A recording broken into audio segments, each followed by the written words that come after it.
name is Krampus. Krampus, another hidden truth drop alluding to Revelation 20 and Satan being unbound from the abyss. And when the 1,000 years are expired, Satan shall be loosed out of his prison, and shall go out to deceive the nations which are in the four quarters of the earth, Gog and Magog, to gather them together to battle. This time being revealed through medieval folklore.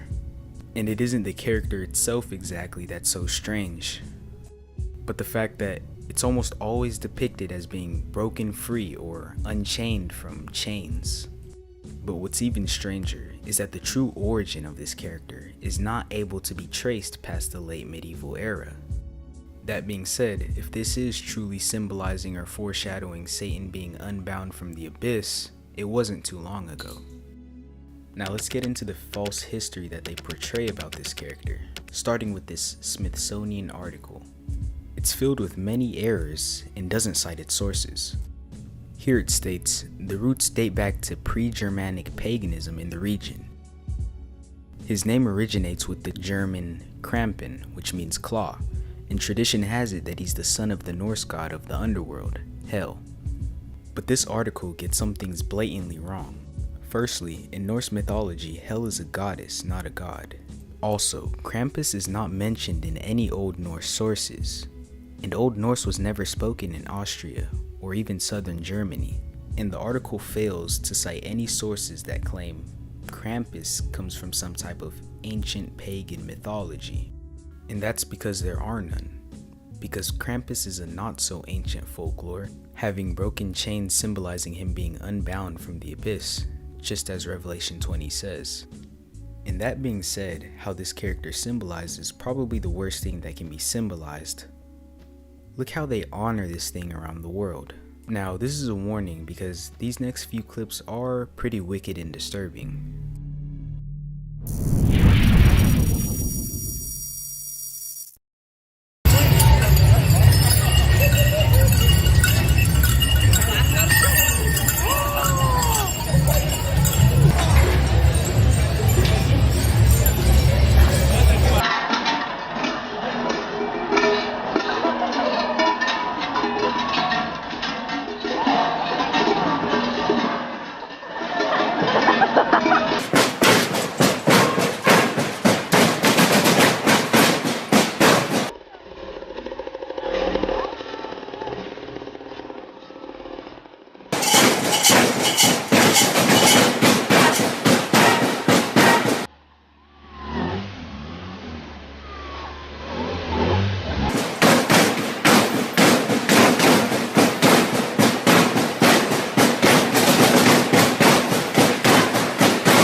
As you can see, it's quite strange that grown men take part in these types of acts. And the comments don't make it any better. One person personally states, "These guys will really hurt you. They were drunk and had no problem giving you scars." Another stated, "I seriously remember when one guy had this hard stick broom thing and hit me. It was so hard it gave me deep bruisings inside and some out. They would also bang on our doors and never stopped."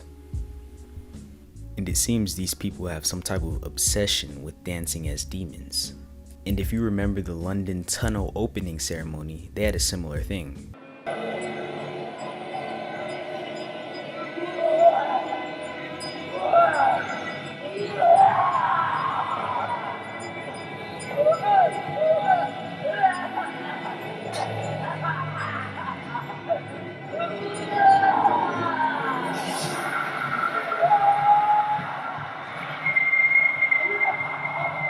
As seen, some creepy stuff, but back to the subject of Krampus. so it doesn't seem to come from some ancient pagan sources. But he does, however, resemble the depictions of Satan from those notorious medieval giant books. Now, the history of those books are quite a mystery, because during the wars in the 1600s, they're being moved, stolen, etc., which fuzzies up the origin. But as you can see here, this manuscript symbolizes the same character.